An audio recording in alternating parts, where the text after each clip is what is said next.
Welcome to the Iowa blog. I am your host, Greg Wynn.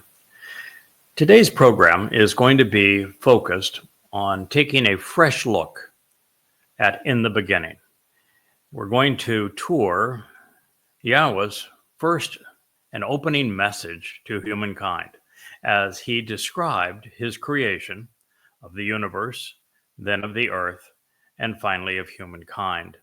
And as we do so, we're going to focus on some things I don't think anyone has ever considered before, and how, in particular, as we arrive upon the fourth day of creation, we're going to see God's testimony about the greater and lesser luminaries as never before revealed until this very moment.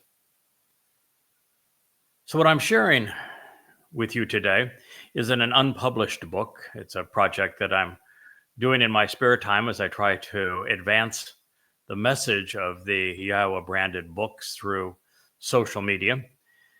And it is the fourth volume of Coming Home. It is about the Herald, which is the role that I'm playing in reintroducing both Yahweh's name and his son, our Messiah and King, the very Son of God, Dode, to his people. Well, as the story begins, we commence our consideration of the most relevant revelations in this word's eye view of Yahweh's story. We find that the beginning, well, of course, is a very good place to start. God speaks to us about creation, about something he alone knows how it occurred. And while he provides an accurate accounting of when, how, and why he spoke the universe into existence, his testimony is replete with some insights that are very seldom considered. In fact, I think this will be the first time God's insights with regard to what he was also conveying spiritually through the creation account have ever been considered. So we're going to go back 14 billion years in time to the moment that God revealed in the beginning, the Almighty, in proximity to and while closely associated with the spiritual world and the material world, created them.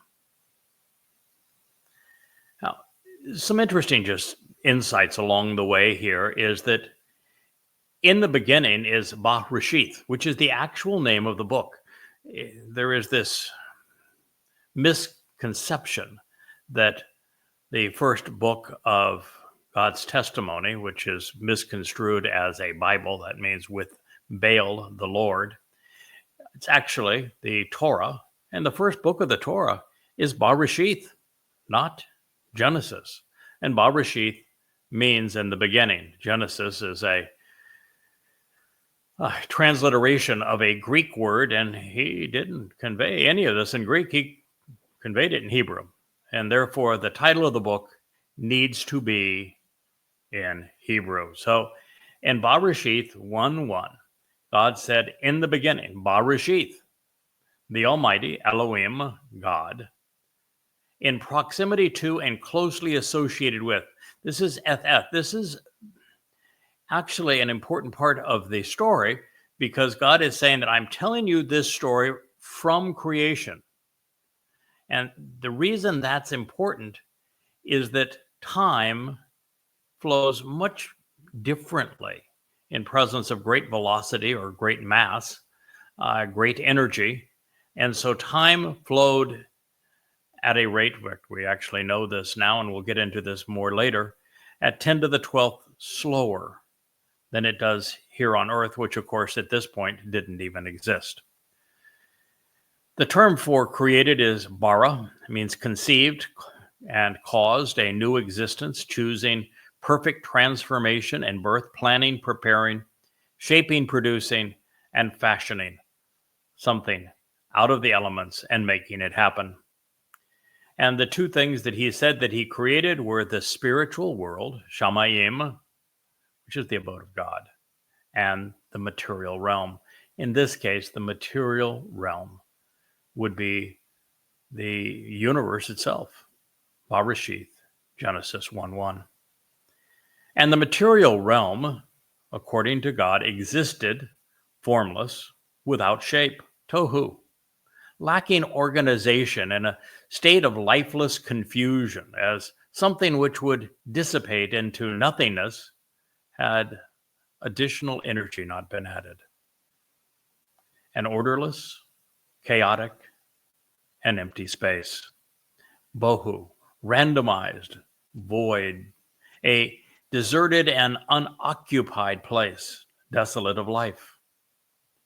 Dark, hidden, obscure, and unknowable.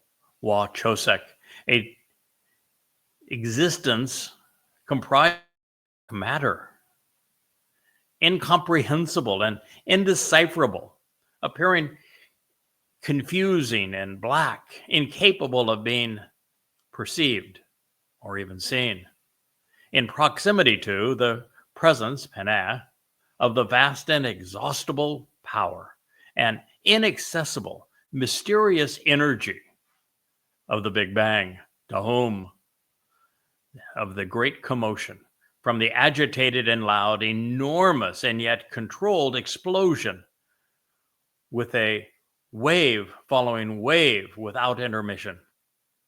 Then the Ruach, the Spirit. The Spirit is the maternal manifestation of Yahweh's power, courage, attitude, and acceptance, the very heart and mind, the presence of God,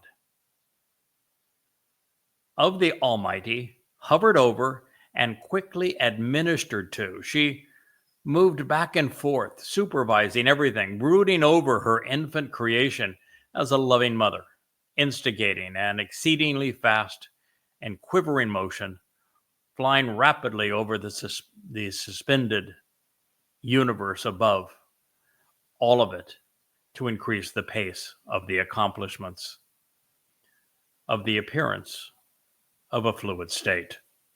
This is Barashith 1:2. Again, wonderful insights here. For example, we are told that after this God talking the universe into existence, that the material realm was formless, without shape. Most people don't know, but initially all there was energy. As a matter of fact, time didn't even exist at this point, because time doesn't exist until there is the presence of matter. And at this point, quarks had not confined. It was just a very hot plasmic state of existence, and it was therefore without shape. Now, that's another interesting insight that is conveyed through these ideas, which is that matter really is nothing more than organized energy. Energy and matter are the same things. They're just different arrangements of those things and different amounts of them. So without matter, the energy was not yet with shape, not yet organized, which is what he conveyed through Tohu. It was an orderless, chaotic, and empty space. Enormous amounts of emptiness to be filled, and it was chaotic. Now, Yahweh put exactly the amount of energy at the exact right place and moment, and with the proper organization for it to turn out the way that it did. And it was an enormous calculation for him to have done so. But it is chaotic in the sense of, if God planned everything out such that it all just turned out the way that he had designed it, then there would be no purpose for us, be no purpose for free will, be no purpose for our lives. And so randomness, they call it the chaos theory, is necessary for there to be an interesting progression of events throughout time. And he reemphasizes that he was in proximity to this vast inexhaustible power and inaccessible, mysterious energy of the Big Bang, while also saying that the space was dark, hidden, obscure, and unknowable. These are really interesting statements again, because now we, in just the last 20 years, have come to realize that the overwhelming preponderance of our universe is created of things and exists of things that aren't just unknowable to humanity in their present state, but will never be knowable to us. They exceed our comprehension. I'm speaking of what we call dark energy and dark matter, which we can calculate its existence and know that it represents 94% of the universe, and that one has an attractive nature, the other one has a repellent nature. We call the one that's repellent energy and the one that's attractive matter. But other than knowing that they exist and that one is pushing things apart and one is trying to pull things together, we don't know what they are. Now, I have surmised that they are actually dimensions beyond time, and that time is the fourth dimension, and that what we call dark energy and dark matter are the fifth and sixth dimensions of the universe. But God made it quite clear that these things would remain unknowable to us, and they, in fact, have been just that way. And one speaks of matter, the other one speaks of energy. What is also, I think, God's way of poking fun at us, I'm just being humorous, if you will. Tehom speaks of a Big Bang. So when science thought that they were so smart and said, we've now proved that there's no need for God because we have shown that there was a Big Bang that created the universe. Well, 3,500 years before they came to that conclusion, Yahweh had already authored it. And the other thing that, of course, is interesting is that since Yahweh has to be a dimension beyond the universe that he created, if it's 6 dimensions and he is 7, rather than himself interacting with the energy that he put into the system, he had his set-apart spirit, the Ruach Kodesh, interact. And she is still the one who interacts in our lives, helping us to understand God's plan, his testimony, what he is offering and what he expects in return, and emboldening those who choose to work for him. And she hovered over and quickly administered to what God had set into motion, as everything was in a fluid state. Barashith 1:2. Then God said, and this is also important because what he is conveying here is that he talked the universe into existence. Words are the most powerful things in the universe. They are the conveyors of relationship. They're the conveyors of knowledge. They are the source of causality. So God said, let there continuously be light. And there was light as it came into existence. Again, obviously, he's correct. The universe began with light. It was all energy initially, and it would take a considerable time before that energy would cool sufficiently for quarks to coalesce. And once they are able to coalesce, then matter is able to be formed and time begins to flow. But the first thing that exists is light. The first thing that Yahweh spoke about is light, because light is the thing that is most similar to Yahweh. On a photon of light, all time exists simultaneously. Light is the source of enlightenment. It is the source of life. Without light, there is no life. Without light, there is no knowledge. Light is essential to our very existence, and in it is eternal. It is also the universal constant. And so Yahweh saw that the association with the light was truly good. Well, he's telling us that if you want to be in a very good place, associate with his light, with his enlightenment, with his words, and stay away from the darkness of politics and religion. as they lead to exactly the opposite place. Later, I was going to talk about a tree of the knowledge of good and bad.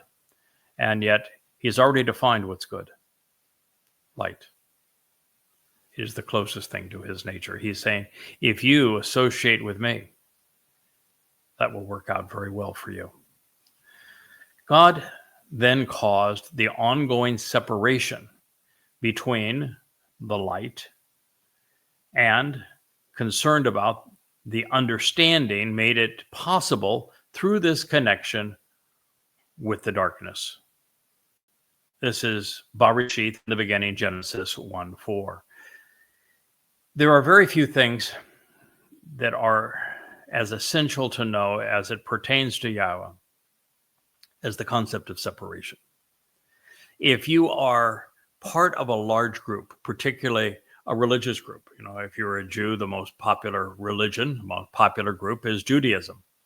If you're a Gentile, the most popular group association would be Christianity. The second most popular in terms of numbers would be Islam.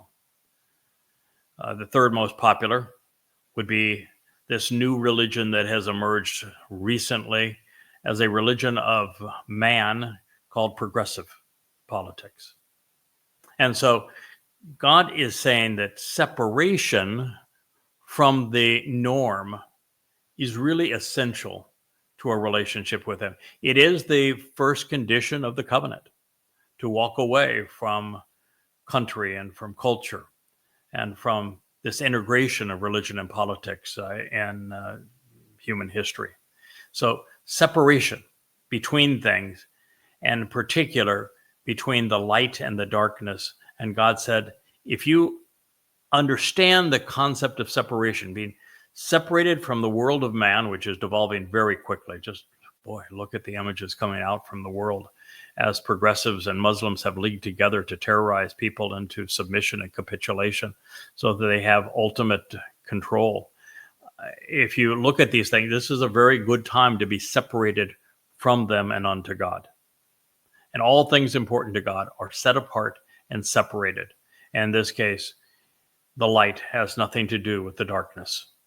And he uses a term, probably my favorite Hebrew term, bayan, to make this connection. What he is saying is if you can understand how things relate, how separation, light and darkness, how they relate to one another, then you're in a position to transition from simply knowing about these things to understanding them, understanding the big picture as to what is light, what is darkness, what it means to be set apart and separated from one unto the other.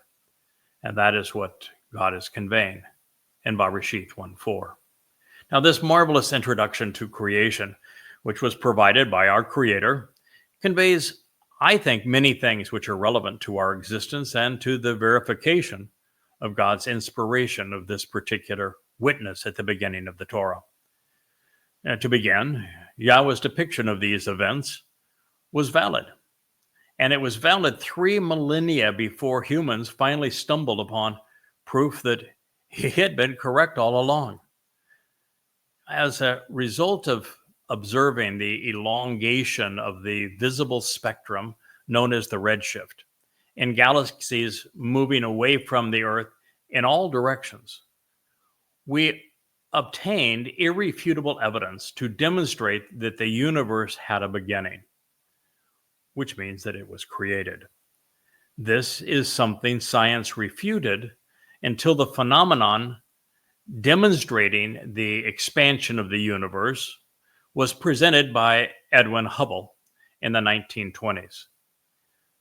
Further a galaxy is away from the Earth, the faster it is receding. As a matter of fact, we find that much of the universe is moving away from us faster than the speed of light, even though nothing can move faster than the speed of light.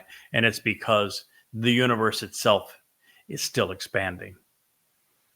Now, perhaps more amazing, and I think equally relevant, 15 years earlier in June, and then again in September of 1905. So 15 years before Edwin Hubble announced his discovery. A really bright fellow, a Jewish lad named Albert Einstein, you may have heard of him, theorized and published two of the most famous aspects of his special theory of relativity, both of which are essential to understanding God's testimony. First, he explained that time was relative and that it flowed at different rates, moving more slowly as velocity increases and in the presence of great energy or matter, recognizing that the ultimate extreme of these conditions existed during the Big Bang. Second, Einstein theorized that matter was simply a diminished and organized form of energy. According to his formula, E equals mc squared, they are different amounts and states of the same thing. This is why creation began chaotically as light energy and then was organized into the material realm. Therefore, the cornerstones of modern cosmology, the realization that the universe was created in a Big Bang and that it began in one place in time and that light came before matter with chaos preceding order, and that it is expanding beginning 6 days ago from the perspective of a witness to its conception, were all conveyed in this 3,480-year-old text with copious proofs of its antiquity found amongst the Dead Sea Scrolls. Now, I'd call that a good Bereshith beginning.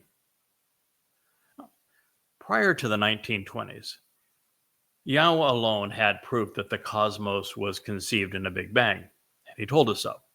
He knew that it began as light, which produced matter over time, and he said as much. God revealed that his creation was still expanding, something else which proved to be accurate. And as for how long it took him to do these things, when we measure the passage of time at creation, using the microwave background radiation still evident from it, and picked up and reported back to us by the Wilkinson probe, we know that time was stretched 10 to the 12th power relative to a clock here on Earth.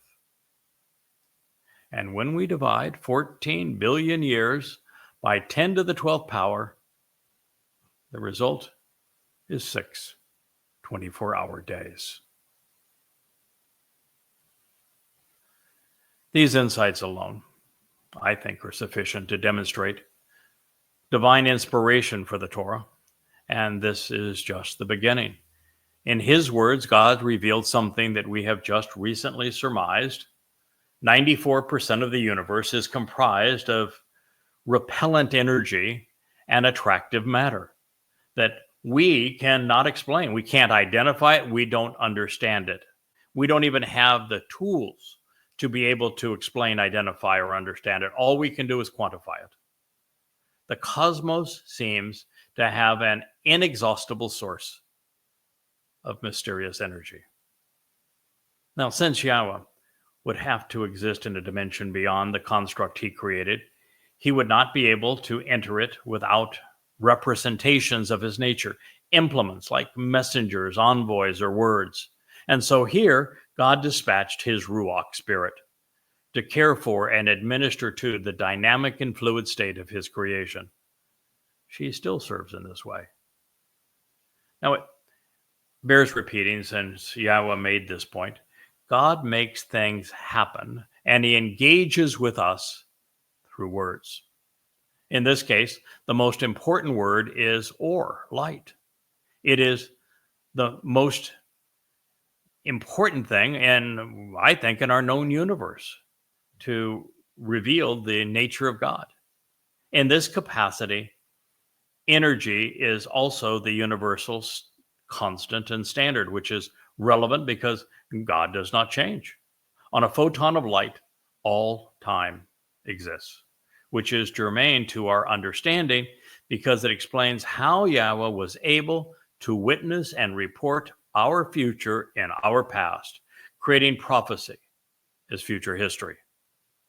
And in keeping with his words, like light, Hebrew verbs are also liberated in time. There is this mythos in religious circles, particularly in Islam and Christianity, that the New Testament is a divinely inspired text. But Yahweh is quite clear. What he says, if you want to know if I inspired something and if the people writing it and conveying it can be trusted, the thing you must look for is prophecy.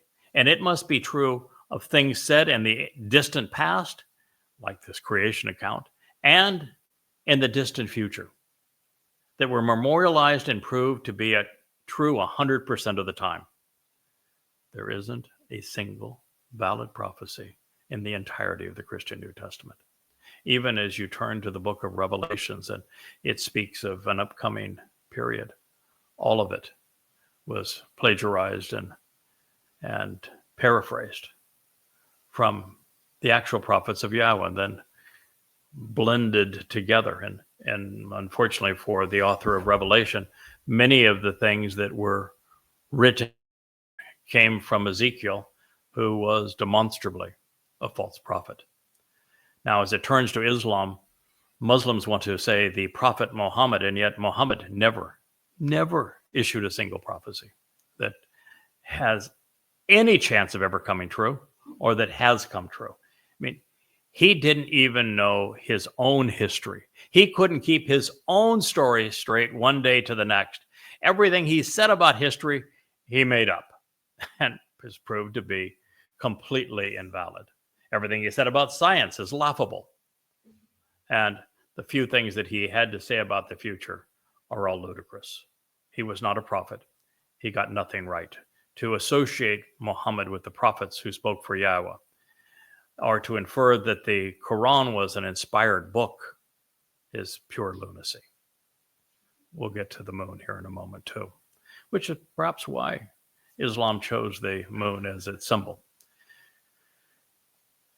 Also, in our journey from the limitations of the physical world to the infinite possibilities we're going to enjoy in the spiritual realm, light is greater than matter by a multiple of the square of the speed of light.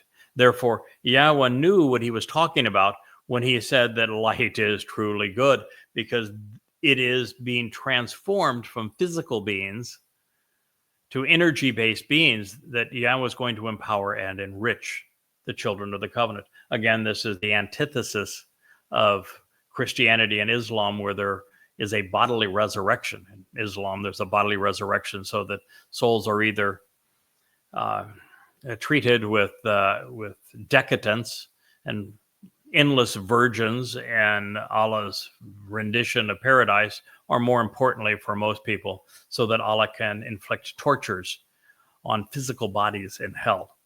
And in Christianity, the whole religion is based on the myth of bodily resurrection, which would be incredibly counterproductive.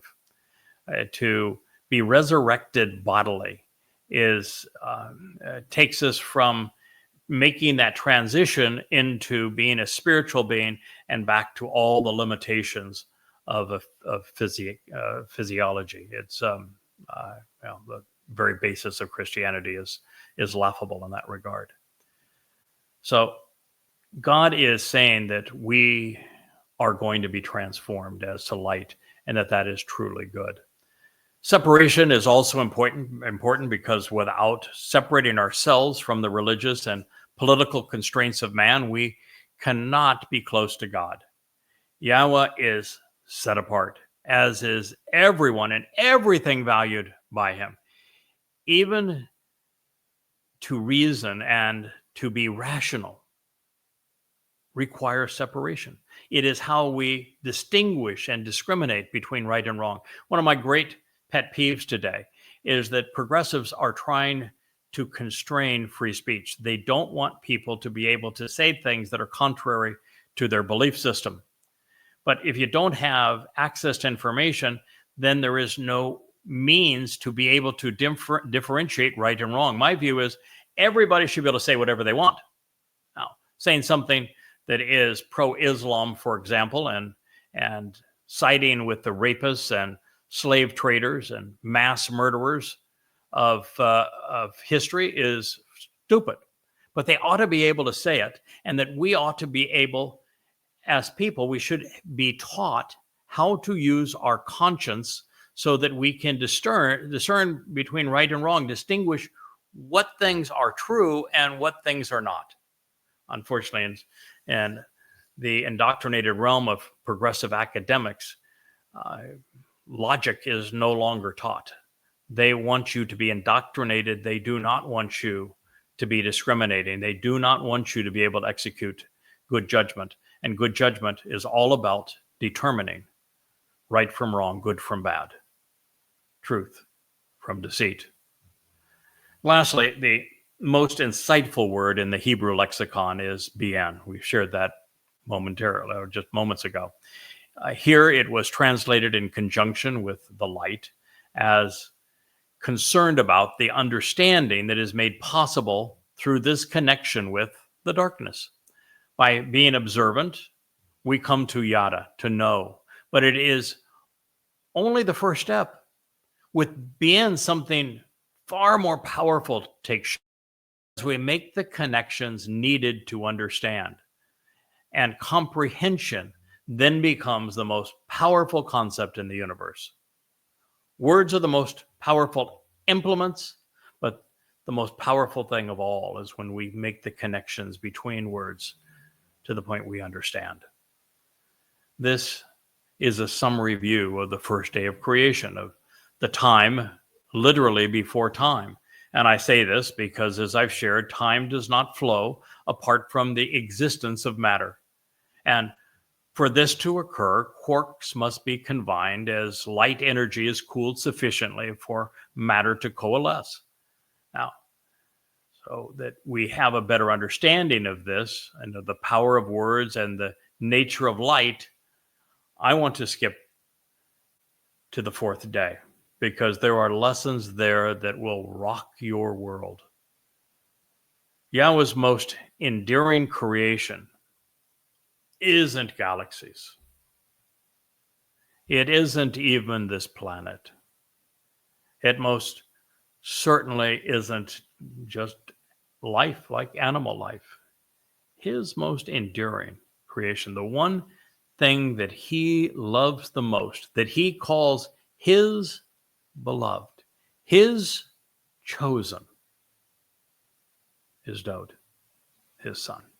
And this fourth day is largely about him.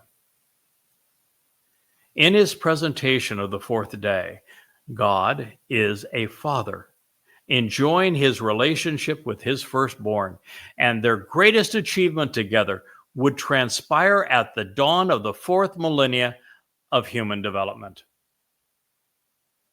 This revelation is addressing what occurred in, well, the revelation occurred anyway, 1,750 or millions of years ago, which would be 1.7 billion years ago cosmologically.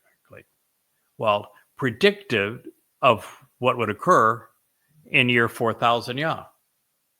Year 4000 Yah is 33 CE.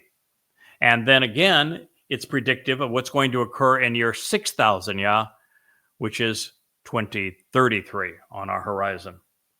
It is describing events which would unfold during man's fourth millennia outside of the garden, and then sixth, as we are on the cusp of returning. According to God, there would be two luminaries who would become especially visible, with one reflecting the greater one's light, particularly in association with God's timeline, and the Moedim, which are the restoring witnesses to the eternal testimony.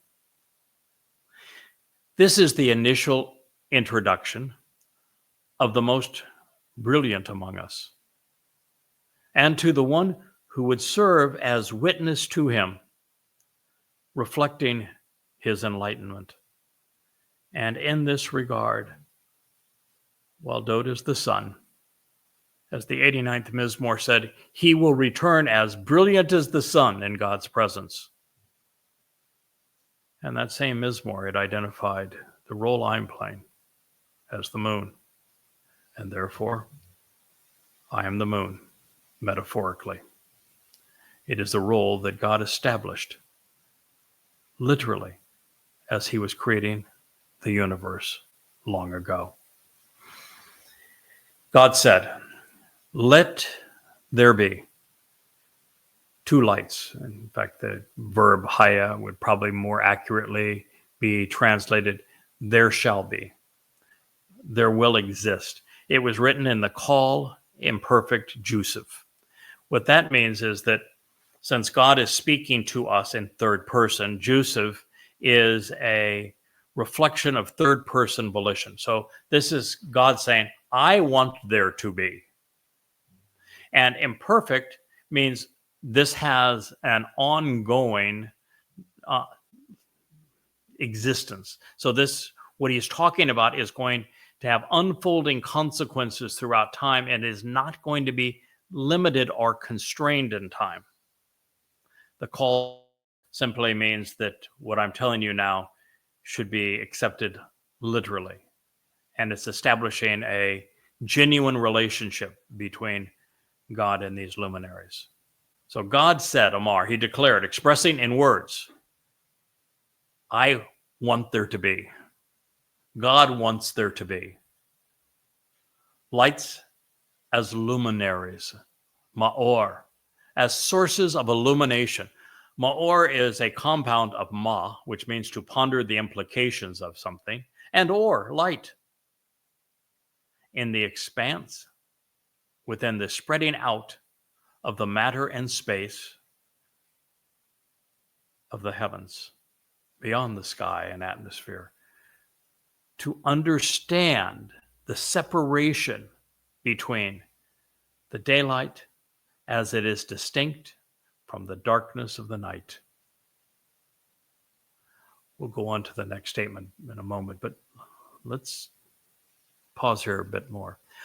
I've shared already that God said this, which means he's expressing himself using words, and that by using the Jusiv in third person, he is expressing what he wants.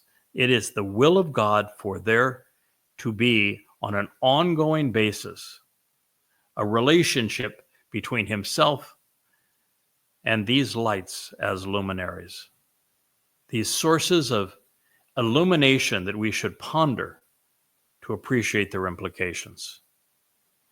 In the expanse of the heavens, beyond the sky and the atmosphere, all for the same purpose that we spoke of moments ago, to Baal Bien, to understand the separation, the distinction between the source of light and darkness, what it's like to have this opportunity to live in the light versus being cast into the eternal darkness of Sheol. This is the distinction that God is encouraging us to make through the enlightenment of these two luminaries.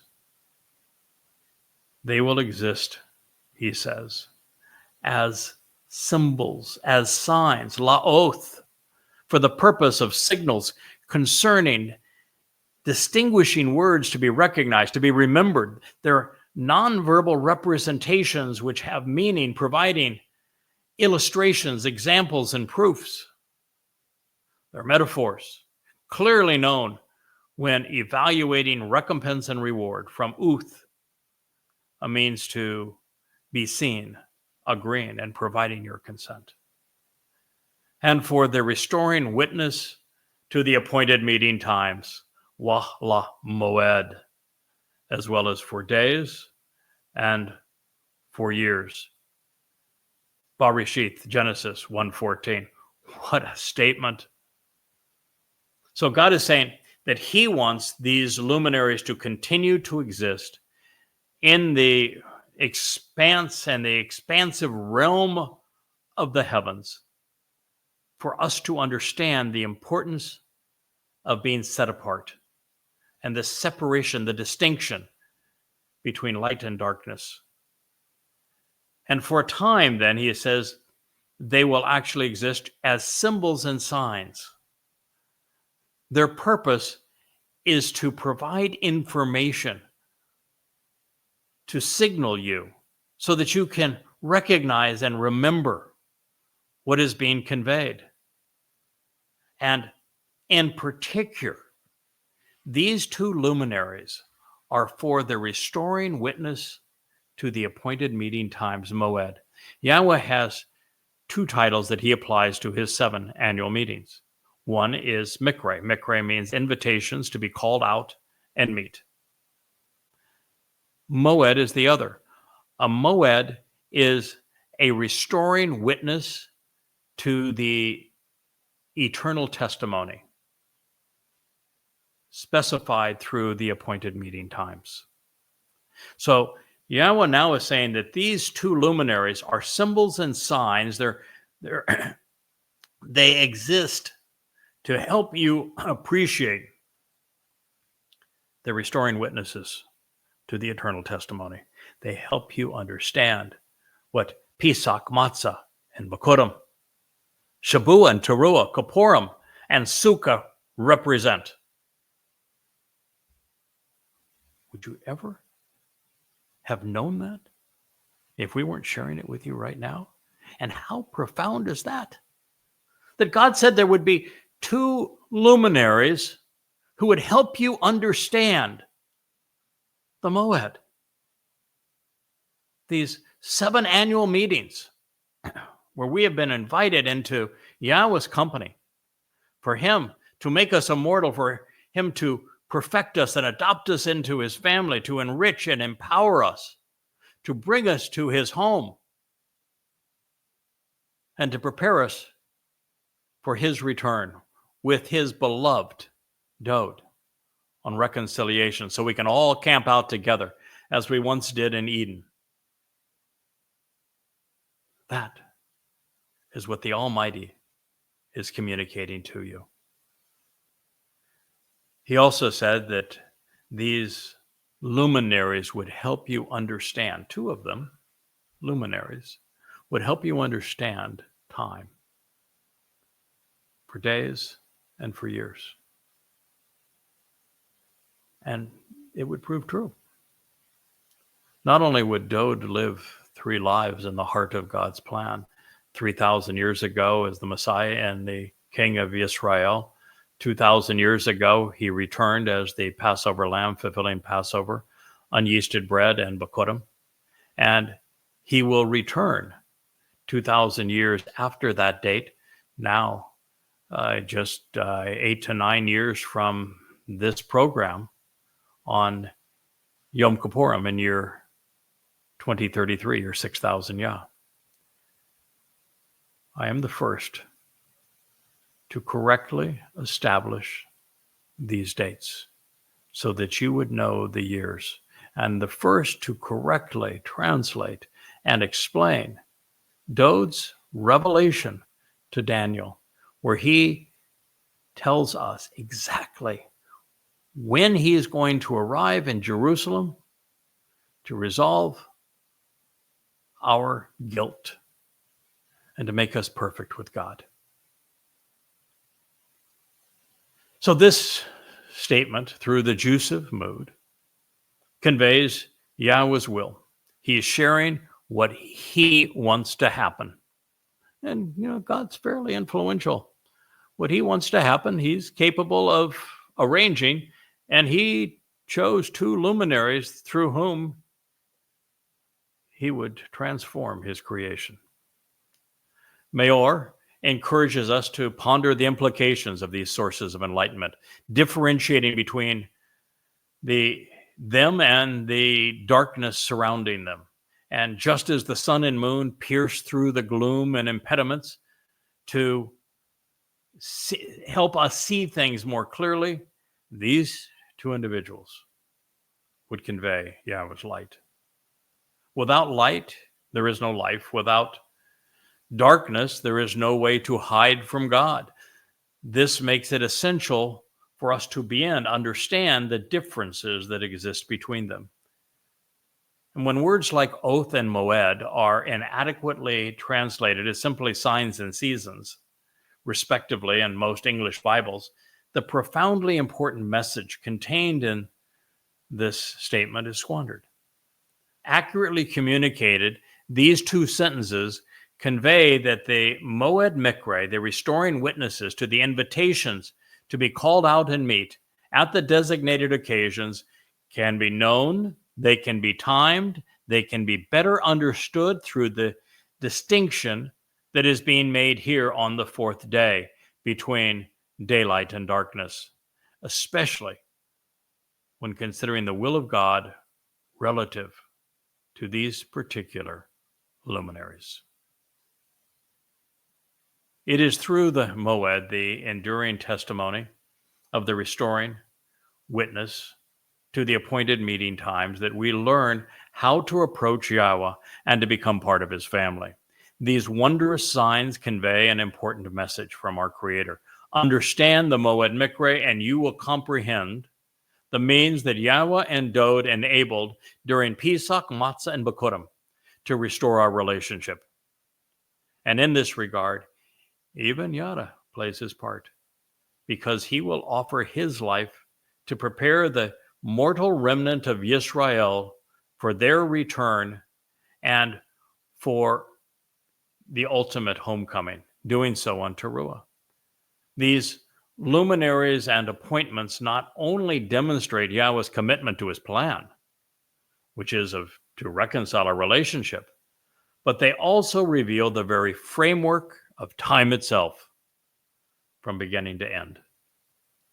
Now, this is why the fourth day commences with Dode, David, representing the cornerstone of the covenant home, being portrayed in the 89th Mizmor, revealed on the occasion as brilliant as the sun in God's presence. Then this formative era concludes with Dode fulfilling the first three Moedim in year 4000 Yah. The Mashiach, Messiah, wrote the words at the dawn of this era that he fulfilled during its conclusion. And even as the sun would rise from Sheol to Shabaim during firstborn children, at the same time the sun would set in Jerusalem, the source of guidance regarding reconciliation, and it would not rise again until after the moon came to reflect his brilliance. Failing to appreciate the merit of the 7 annual Moed Mikre, clerics and laity alike have been deceived into believing that salvation, which isn't actually required under God's plan to perfect us on Matzah, is either a product of religious faith or laborious works. Blinded by their beliefs and rules, the religious are as manipulative of Yahweh's calendar as they are prone to misappropriate his purpose. They remain unaware of the means that God has provided to reconcile our relationship with him. They don't understand why he did so, when this occurred, or with whom. And they do not know that it is possible to date every significant event from the garden and back to Eden, past, present, and future. The fulfillments of the Moed Mikre are the hallmarks of time. And to make this known, there would be 2 luminaries, and they would write the signs which, when read, bring us home.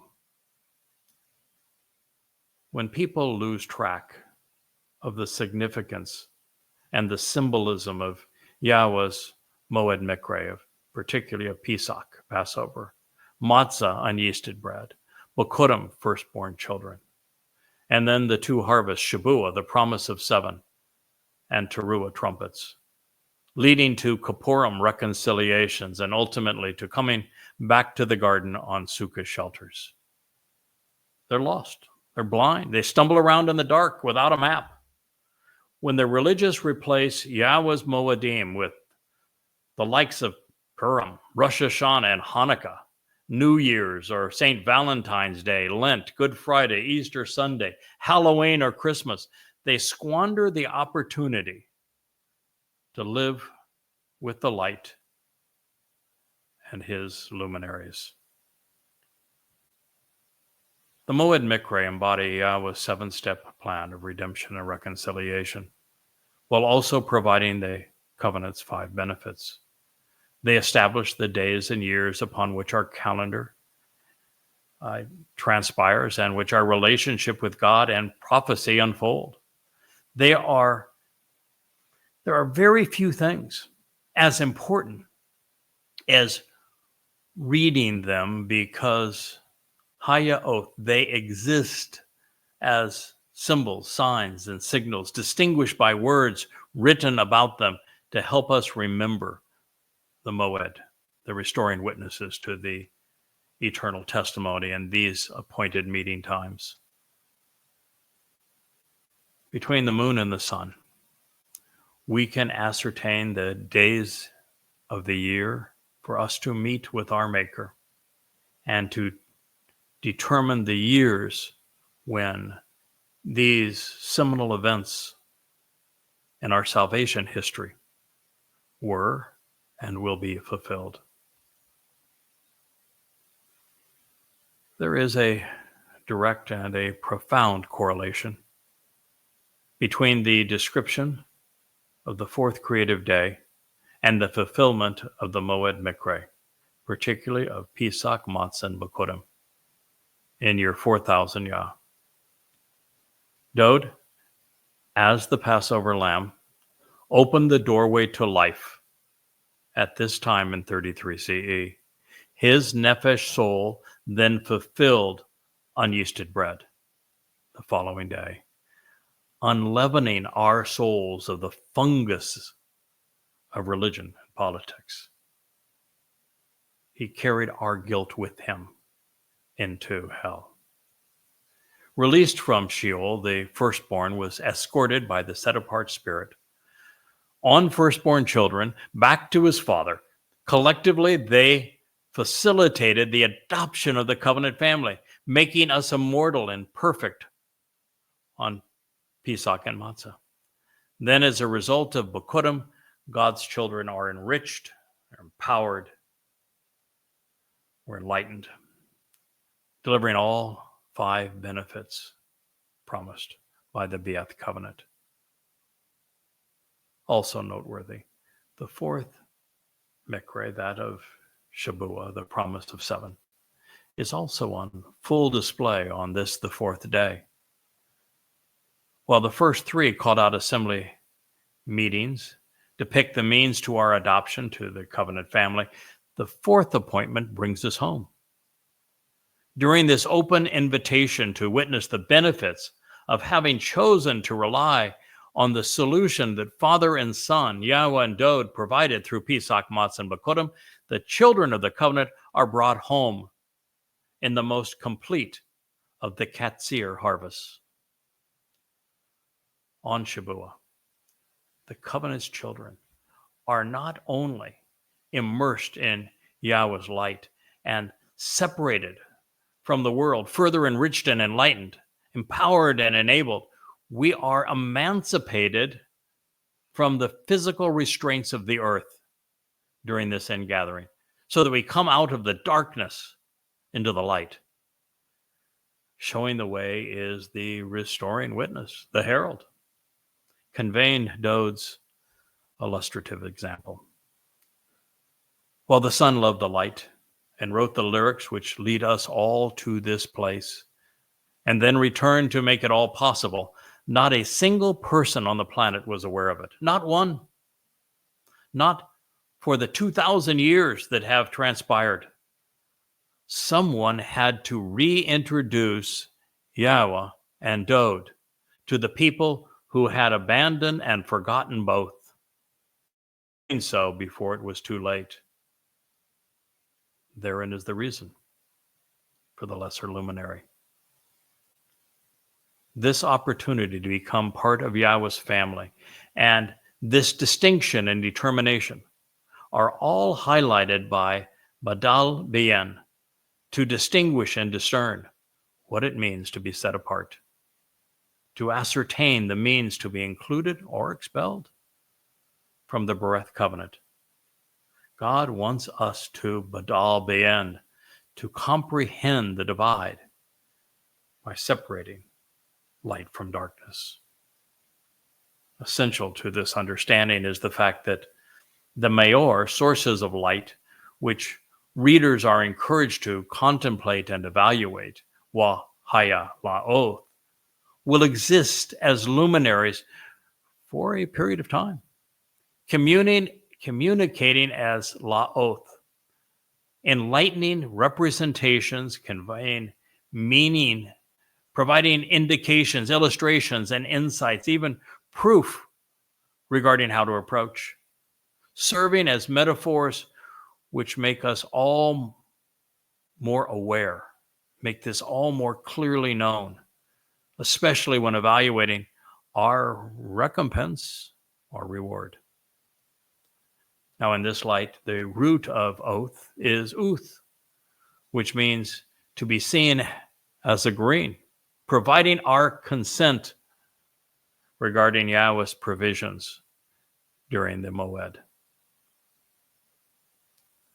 Now, just briefly, returning to the scientific aspects of his witness, we discover that calibrated to the Creator's clock, the fourth day dawned 1.75 billion years ago and closed just 875 million years in our past.